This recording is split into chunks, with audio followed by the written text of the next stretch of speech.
Friend would probably be the word I would use to describe Bob best. Wisdom. Honesty. He's a rock. Dedicated. Magnanimous. Impressive. Honorable. You know, I can't describe one. He's not a one-word person. I wish it was. You know, he's a great guy, and that's more than one word.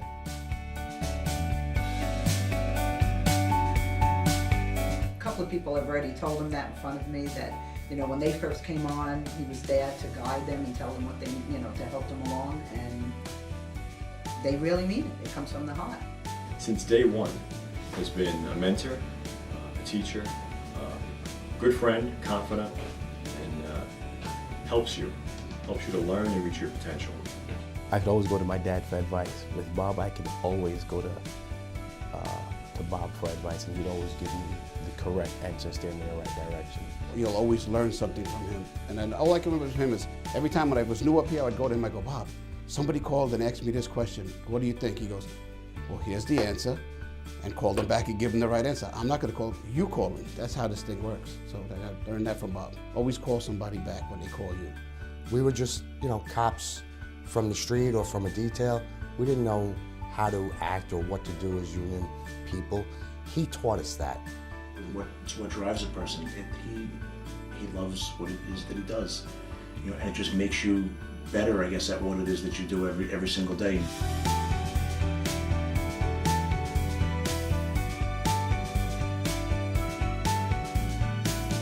Well, Bob's work ethic is unbelievable.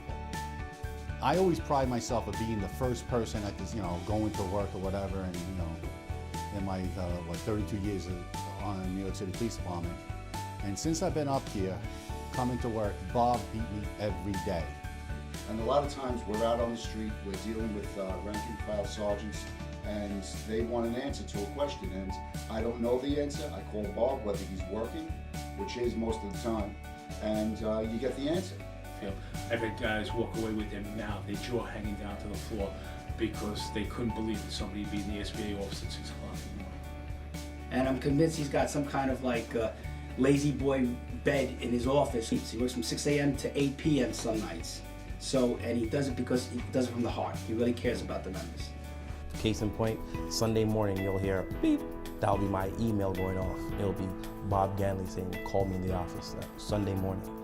At 9 o'clock in the morning, you're like, why is Bob at the office at 9 o'clock in the morning on Sunday? But Bob always was about the member, saying Edmund is a sergeant that needs this. Could you please reach out to him?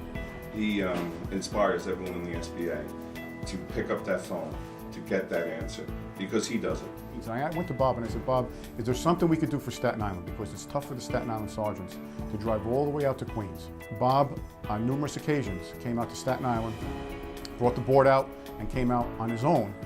It was always explained to you step by step, not a rush, A through Z, everything you had to get done so that the member got what he needed, or you got what you needed. But long before they come to me, they come to Bob. And Bob has shown over the course of his entire career a tremendous empathy for working police officers and the day-to-day struggles that they have to deal with. You know, he started in transit and rode to trains alone, so he was a cop's cop, and he never forgot that. Bob has shown a sort of an intuitive understanding of both the officer and his interaction with the law, and the law's interaction with the officer. So I see my dad's work in two phases. One is really some of the policy work and the important things that he's doing when he goes down to Washington, D.C. and he's meeting with senators and talking about the Zagrota Act. And the other part is really helping families in times of great need. So unfortunately, when officers pass away, I know that he's there for the widows and the children, and I think that's very important and balances out kind of everything. I think it comes from who you are. I never met Bob's parents. I've met his sisters, and his family has a real core value to it. And I think that the people in the NYPD come from a background of solid morals and ethics that they want to do good things. And I think that that seed was planted a long time ago by Bob's parents. So growing up, my dad used to share this poem with me, and the theme of the poem essentially was that pretty good was in fact pretty bad, and that I should always strive to do better than pretty good, and I should always strive to do my best. And I think that was what stuck with me the most, and I live by that now, and I think that also is what motivated and drove him in his career. He's done so much better than pretty good, and that I am prouder than anyone could possibly be of their dad, and that I'm just very lucky to have him.